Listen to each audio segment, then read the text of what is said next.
자, 우리 하나님의 말씀을 보도록 하겠습니다. 하나님의 말씀은 로마서 8장 28절에서 30절까지 다 같이 읽도록 하겠습니다. 우리가 알거니와 하나님을 사랑하는 자 곧 그의 뜻대로 부르심을 입은 자들에게는 모든 것이 합력하여 선을 이루느니라. 하나님이 미리 아신 자들을 또한 그 아들의 형상을 본받게 하기 위하여 미리 정하셨으니 이는 그로 많은 형제 중에서 맏아들이 되게 하려 하심이니라. 또 미리 정하신 그들을 또한 부르시고 부르신 그들을 또한 어렵다 하시고 어렵다 하신 그들을 또한 영화롭게 하셨느니라. 아멘. 오늘은 제가 10년 이래로 가장 어려운 설교를 할 수밖에 없게 되었습니다.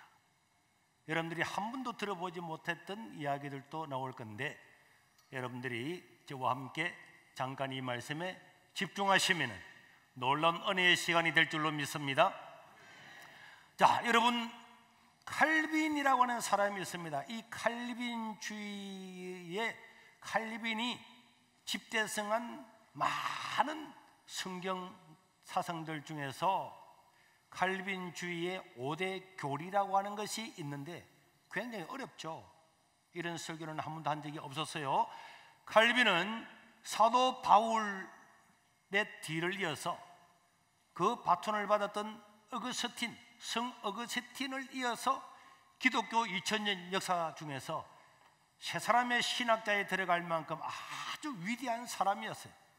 그는 27살에 성경을 히브리어, 헬라어로 다 번역을 하고 연구를 해서 27살 청년 때에 이미 기독교 강요라고 하는 누구도 따라올 수 없는 어마어마한 신학을 정립을 하게 되고, 그리고 우리 장로교 등 모든 개신교의 주요 신학의 사상은 이 칼빈주의의 뿌리가 되었다는 거예요. 쉽게 말하면은 우리가 소속되어 있는 장로교나 개신교의 대부분, 천주교나 루터교가 아닌 대부분의 개신교는 이 칼빈이 설명을 하고 연구했던 것에 다 동의를 한다 하면서 그 사상을 받아서 종교개혁을 완성을 하게 되었습니다.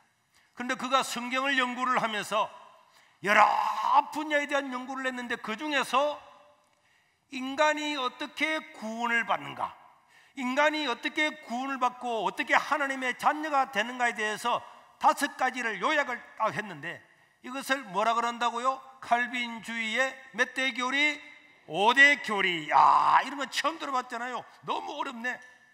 칼빈주의의 5대 교리.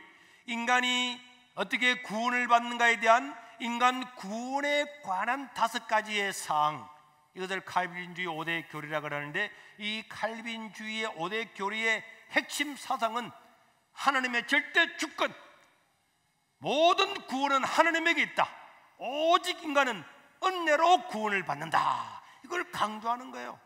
즉 하나님은 구원의 은혜를 베풀려고 하는 자에게는 값없이, 내가 누구를 구원을 주겠다고 하는 사람에게는 값없이 자기의 은혜라고 하는 것은 공짜로는 말인데 이 공짜로 제공해서 하나님께서 주권적으로 우리 인간의 의지와는 상관없이 주권적으로 그 사람을 구원에 이르러서 하나님 나라로 데려간다 하는 이런 어마어마한 성경에 있는 여러 구절들 중에서 인간의 구원에 관한 구절을, 그것을 5가지로 요약을 딱 했는데 칼빈주의 5대 교리를 한번 보면은 이렇게 구성이 되어 있습니다. 칼빈주의 5대 교리. 첫째, 시작.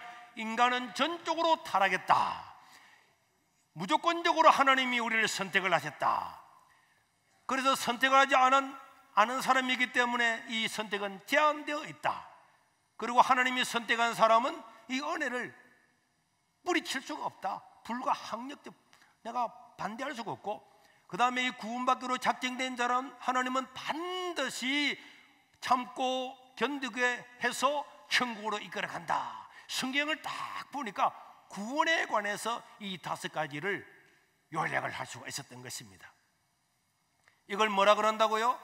칼빈주의의 5대 교리라 그래요. 신학교에서 배우는 건데, 그래서 여러분, 첫째로는 인간은 전적으로 타락했다. 따라합시다. 인간은 전적으로 타락했다. 로마도 5장 12절에 보니까 이런 말씀이 있습니다. 시작. 그러므로 한 사람으로 말미암아 죄가 세상에 들어오고 죄로 말미암아 죽음이 사망이 들어왔나니 이와 같이 모든 사람이 죄를 지었으므로 모든 사람이 사망에 모든 사람이 다 이르게 되었다.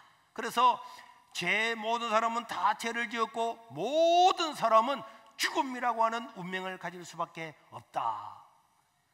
여러분, 이 전적 타락이라고 하는 것은 인간은 선을 행할 의지나 능력이 없다는 거예요. 인간의 공로가 전혀 불가능하도록 전적으로 부패되어 있다는 걸 의미를 합니다. 여러분, 우리 인간은 내 힘으로는 하나님 아버지 앞에 나갈 수 없을 만큼 전적으로 머리끝부터 발끝까지 내 인격, 사상 모든 것들은 부패되어 있다. 아담 한 사람의 원죄로 말미암아 모든 사람은 죄의 오염이 다 되어서 이 오염된 본성을 가지고는 태어날 때부터 죄를 짓는다는 거예요.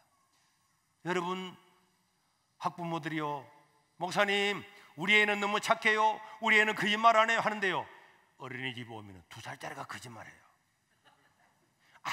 아무도 안 가르치셨는데 우리 손자 당당이가 얼마나 착하다고.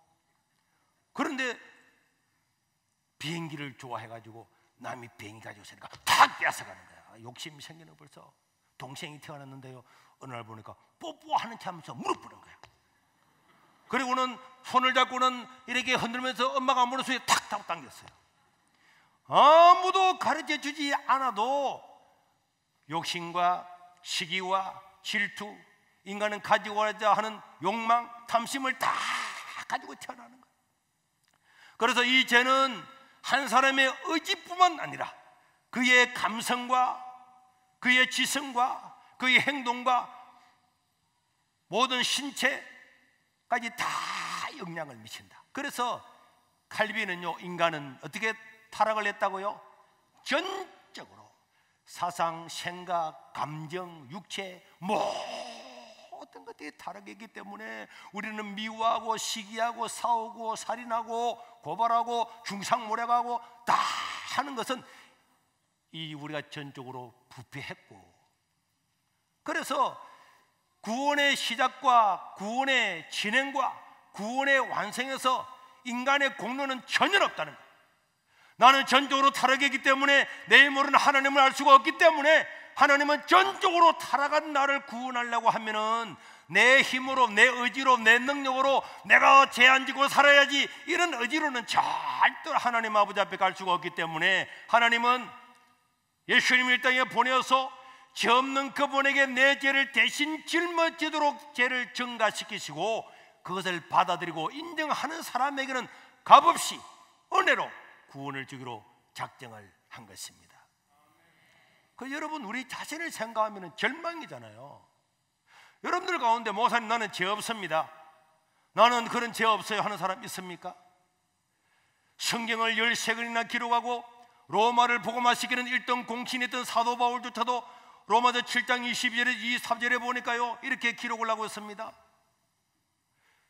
바울이 말하기를 내 속으로는 하나님의 법을 즐거워하지만은 내 지체 속에서 한 다른 법인 내 법과 싸워 내 지체 속에 있는 죄의 법으로 나로 사로잡는 것을 보는도다.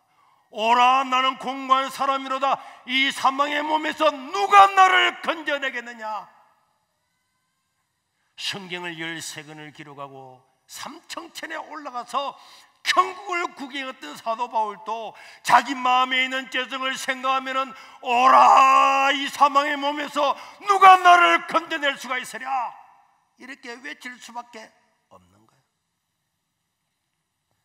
부패가 뭡니까? 전적으로 부패했다. 제가 한번 TV를 보는데 법의학과에서요, 사람이 죽으면은 며칠 만에 사람이 썩고 며칠 만에 구덕이 생기고 며칠 만에 번데기가 되고 며칠 만에 날파리 날아가는 이런 거 연구를 다 해가지고 사람이 시체를 찾으면은 이게 며칠 됐다 이렇게 찾아내는 그 사람이 돼지를 가지고 실험하는데 돼지를 숲속에 던져놓은 거야. 한 3일 되니까 배가 꾸글꾸글 하더라고. 구더기가 생긴 거야. 그 도로로 하다 보면 돼지가 홀쭉해졌어요. 왜? 파리가 다 날아가 보니까 그 조금 빽딱이만 털만 탁 히뜩 디비 보니까 아무것도 없는 거야. 그 돼지가 다시 살아날 수가 있겠습니까? 전적으로 부패했다는 것은 우리 머리끝에서 발끝까지 내 힘으로, 내 능력으로, 내 의지로는 절대로 하나님을 찾아갈 능력이 없다는 거야. 그래서 우리에게는요, 희망이 깨알 만큼도 없습니다. 아이, 목사님은 그래도 사람인데 그 정도로 부패했을까요? 네, 그 증거가 있습니다. 증거는 누구일까요? 내 자신입니다. 손해보라고는 자신을 보면은 목사지만은 여러분들이 볼 때는 야, 멋지네, 존경할 만하네, 나를 다 알면은 여러분들이 깨알 만큼 나를 존경하겠습니까? 더러움과 탐욕과 악함과 세상의 모든 악독, 엄난, 세상의 욕망, 탐심, 이런 것들 다 까발리면은 여러분들이 단 한 번이라도 저에게 설교하라고 이야기하겠습니까? 여러분은요. 그래서 사도 바울은 아담과 하와 이후로 어떤 한 사람도 자기의 힘으로, 의지로, 능력으로, 선으로 구원받은 사람은 곧 인간은 다 타락했다. 이 다 타락을 했기 때문에 타락한 인간을 구원하려고 하면 무슨 조건을 걸면은 안 됩니다. 헌금 10억 하면 구원해 줄게. 몇 명 구원받겠습니까? 누가 돈 내려고 그래요? 죄 한 번도 안 지으면 구원해 줄게. 부부싸움 한 번도 안 하면 구원해 줄게. 사회법을 한 번도 어기지 않으면 구원해 줄게. 구원받은 사람이 있습니까? 사람에게는 수천 가지 중에서 한 가지만 조건을 걸어도 그 조건을 통과할 사람이 없기 때문에 하나님은 조건을 걸지 않고 우리를 그냥 선택을 한 거예요. 이것을 무조건적인 선택이라고 해요. 인간에게 조건을 걸면 안 되기 때문에 하나님은 조건을 걸지 않고 그냥 하나님이 원하는 사람을 그냥 뽑는 거예요. 초이스하는, 선택을 하는 거예요. 너는 내 아들이다, 너는 내 딸이다, 이렇게 뽑는 것입니다.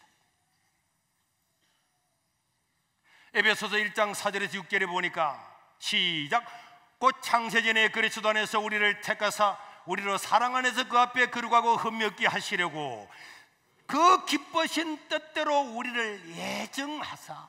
이 기쁘신 뜻대로는 그냥 하나님은 자기가 좋아서 우리를 선택을 하사 예수 그리스도로 말미암아 자기의 아들들이 되게 하셨으니. 그 왜 그렇게 하셨느냐? 이는 그가 사랑하시는 자 안에서 우리에게 거저 주시는 이 은혜에 대해서, 나는 죄인인데 나는 거저 이 은혜를 받았구나, 내가 천국 가는 것은 거저 받았구나 하는 그것에 대해서, 그 은혜에 대해서 하나님께 영광을 돌리고 찬송을 돌리고 감사를 돌리게 하려고 우리를 죄 가운데서 조건을 걸지 않고 택한 거예요.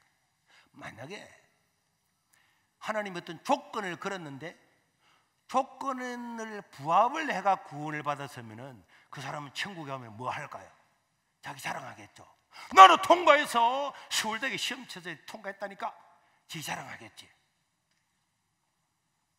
340점 만점에 341점을 받으면 자랑할 수 있지. 그런데 120점 받아 서울대학 못 들어가는데 들어갔다. 그건 은혜지. 조건을 달면 구원받은 사람은 한 명도 없습니다. 그리고 세 번째는요, 하나님이 누군가를 예정을 했다는 거예요. 자기가 좋아서 예정을 했다는 거예요. 예정을 했다고 하는 것은 예정받지 못한 사람이 있다는 것을 전제로 하는 거죠. 그렇죠? 누군가를 선택을 했다고 하는 것은 버려진 사람이 있다는 거예요. 그래서 우리가 구원받은 이 구원은 제한되어 있다는 거예요. 모든 사람이 구원받는 것 아닙니다. 나도요, 원래는 결혼해서 애 5명을 낳으려고 얼마나 애를 썼다고. 결혼할 때도 우리 집 사람하고도 우리 5명 꽁꽁 차 아멘 기도하고 그렇게 결혼했는데, 개척교회 같은 이 시골교회 몇십 명 모이는 데서 하다 보니까 셋째 낳으려고 하니까 그때는 정부에서 셋째 나오면 보험도 안 해주도 뭐 안 해주도 하고, 우리 집사람이 셋째를 임신했더니 어느 분이 와가지고 사모님 이 시골에서 애 어떻게 키우려고 그래요? 낙태하세요. 진짜라니까. 그래서 낙태하느니 내가 결단해야 되겠다. 그래서 민방위 훈련 받는 데 갔더니 그날 누가 찾아왔더라고. 여러분들 중에서 우리나라 인구가 너무 많으니까 둘만 놓고 안 놓을 사람이 있으면은 공짜로 수술해 주겠다고. 그래서 내가 저요! 손 들어가지고 부산의 남구 KBS 방송 옆에 모자보건센터 가가지고 묶어가지고 문을 닫았다니까. 20명을 낳고 5명을 낳고 싶지만은 안 되는 거예요.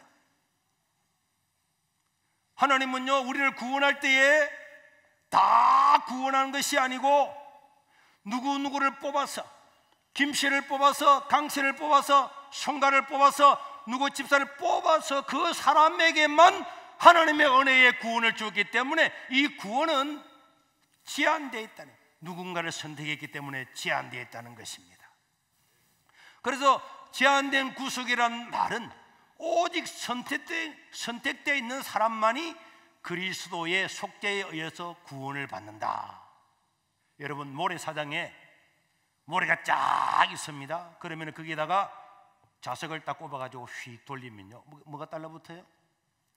철가루만 달라붙는 것처럼 복음을 전하고 예수님을 소개하고 구원의 은혜를 소개하는데 다 구원받는 사람이 아니고 하나님께서 예정된 사람만 그것을 하나님의 예정의 역사가 지나갈 때에 아, 믿겠습니다, 믿겠습니다, 나도 예수님 믿겠습니다, 이렇게 반응을 하는 거예요.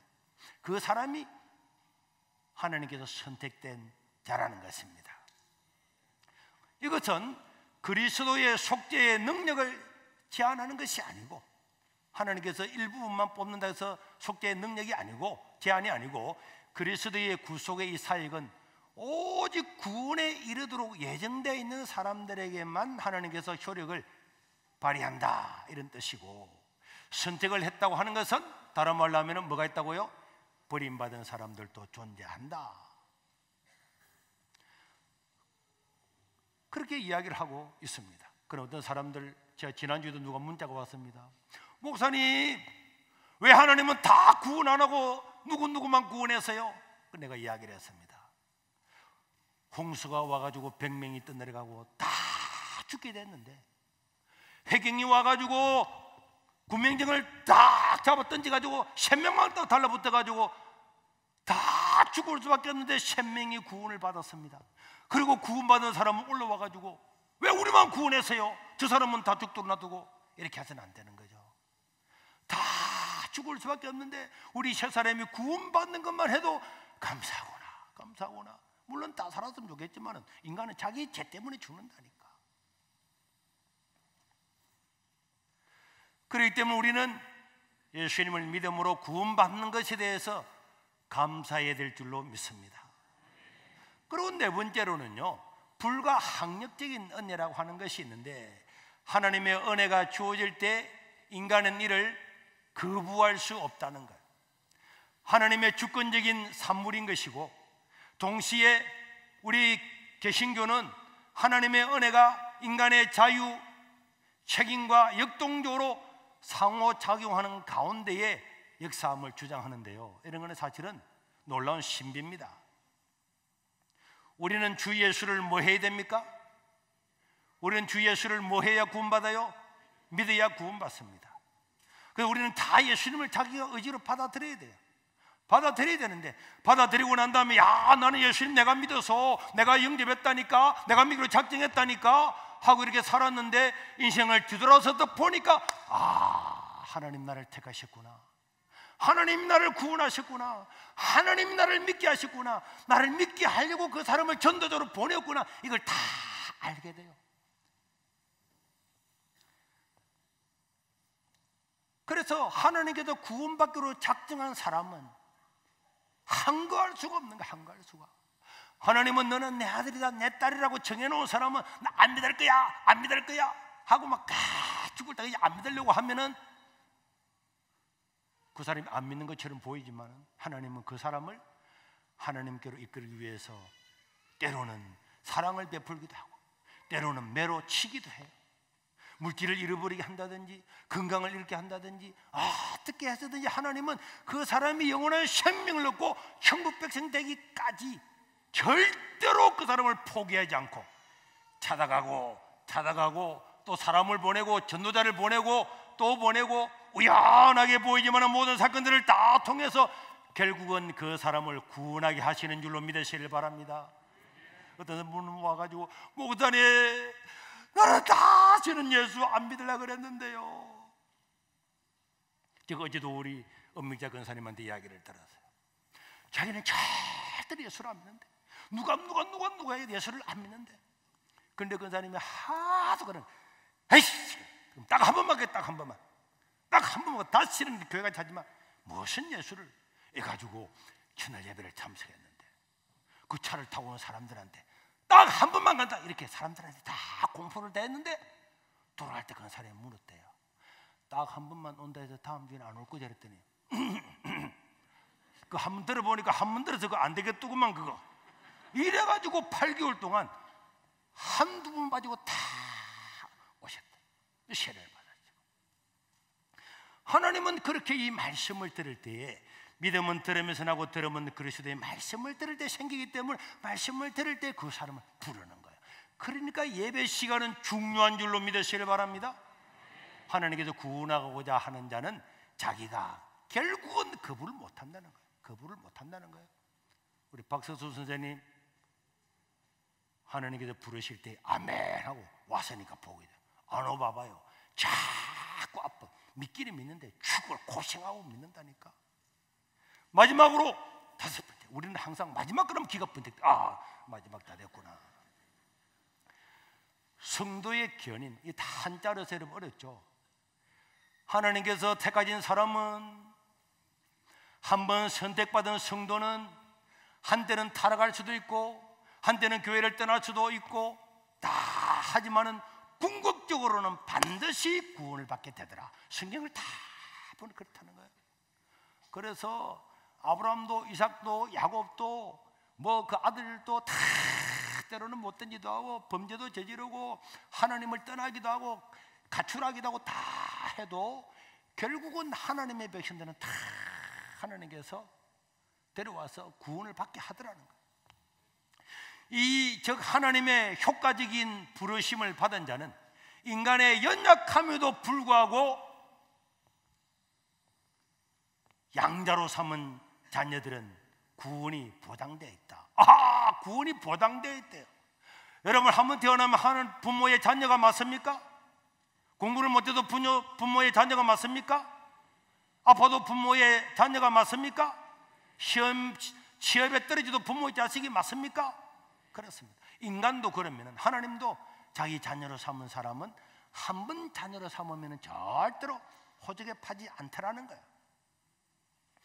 하나님의 선택이 인간의 행위 때문에 무효화될 수가 없다는 거예요.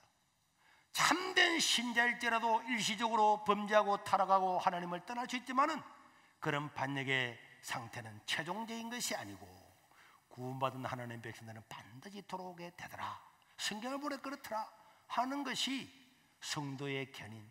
하나님은 참고 견디고 인내하도록 해서 결국은 하나님의 자녀로 부르더라 하는 것이 칼빈주의의 5가지 교리인데요. 한 번만 더 요약해 볼까요? 처음에 떼었던 거 보면은, 자, 첫째로는 인간은 어떻게 했다고요? 인간은 전적으로 타락했고, 그래서 조건을 걸면 안 되기 때문에 하나님은 무조건으로 그들을 구원을 했고, 그 다음에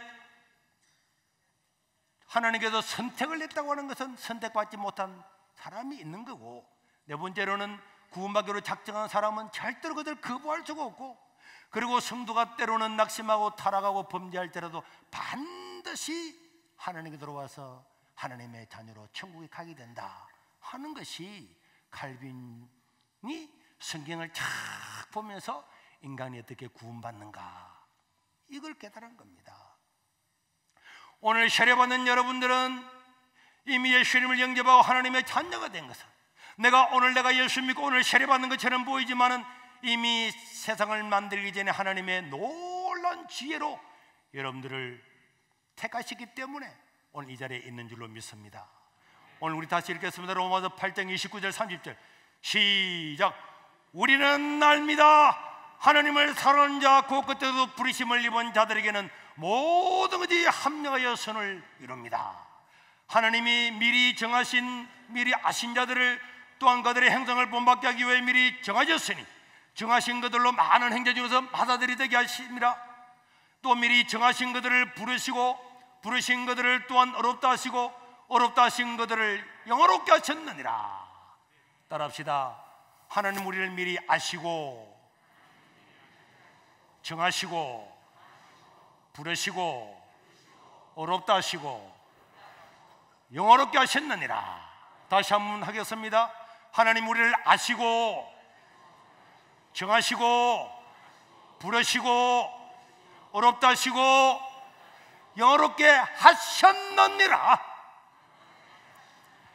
우리가 죽어서 어렵게 되는 것이 아니고 하나님의 자녀로 예수님의 십자가 피 흘림으로 이미 구원을 받고 어렵게 되었기 때문에, 이미 하셨기 때문에 오늘 죽어도 천국에서 눈을 떼게 되는 것이고, 이 영어로는 하나님을 찬양할 수가 있는 겁니다. 그래서 바울은요 31절에 보니까 이렇게 이야기합니다. 그런즉 하나님께서 나를 이렇게 다 택해 놓으신 이 사실에 대하여 우리가 무슨 말 하리요?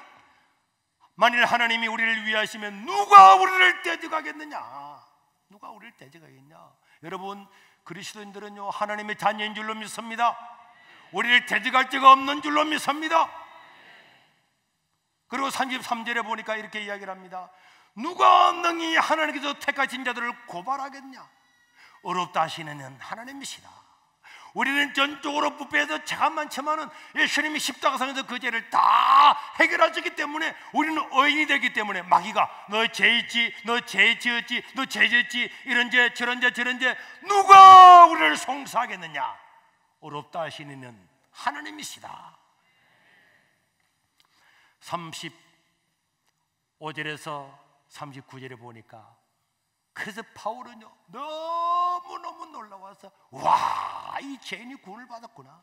누가 우리를 그리스도의 사랑에서 끊을 수 있느냐? 환난, 세상에 환난이 겁나잖아요. 코로나 겁나잖아요. 공광가 겁나잖아요. 박해 겁나잖아요. 문 닫아달라 막 교회 막 모이지 말라니까 겁나잖아요. 기근 오고 적신 오고 위험 칼 같은 거 너 죽여버릴 거야 겁나잖아요. 그럼에도 불구하고 사도 바울은 우리가 종일 주를 위하여 죽음을 당하게 되며 도살을 양같이, 양 잡으려고 막 끌고 가는 도살을 양같이 여김을 받았나이다 한과 같으니라. 그러나 어떤 일인 게 오더라도 이 모든 일에 우리를 사랑하시는 이 하나님으로 예수님으로 말미암아 우리는 넉넉히 이기느니라. 나는 확신합니다. 사람이 겁나는 게 뭡니까? 사망 겁나요. 사망. 죽을까? 생명. 혹시 천사들, 근세자들, 대통령, 총리가 문 닫았다 그러면 총리가 했는데 공문이 내려왔는데 겁날 것 같습니까? 현재 일, 장래 일, 미래 일, 세상에 어떤 일, 뭐 좋아, 높음, 막 깊음, 어떤 다른 피조물, 악마, 천사 좋아, 우리를 우리 주 그리스도 예수 안에 있는 하나님의 사랑에서 끊을 수 없으리라. 세상에 겁나는 거, 위험한 거 전부 다 열거를 다 하고 난 다음에 하늘에 있는 것, 땅에 있는 것, 영의 것, 육체의 것 전부 다 가지고 와가지고도 우리를 대적한다 할지라도 우리는 세상을 넉넉히 이기느니라. 왜? 예수님 때문에, 하나님의 자녀가 되기 때문에. 누가 나를 대적하리요 송사리요 어렵다 하시는 바로 주님이시다. 이것이, 그래서 사도 바울은 이것 때문에, 이 놀라운 은혜를 주신 주님 때문에 나는 나의 달려갈 길과 내가 이 복음체라는 것에 있어서는 내 생명도 조금도 귀한 것으로 여기지 아니하노라. 이 하나님을 찬양하면서 하나님께 기도하고 하나님께 영광 돌리고 살아갈 수 있기를 주의 이름으로 축원합니다.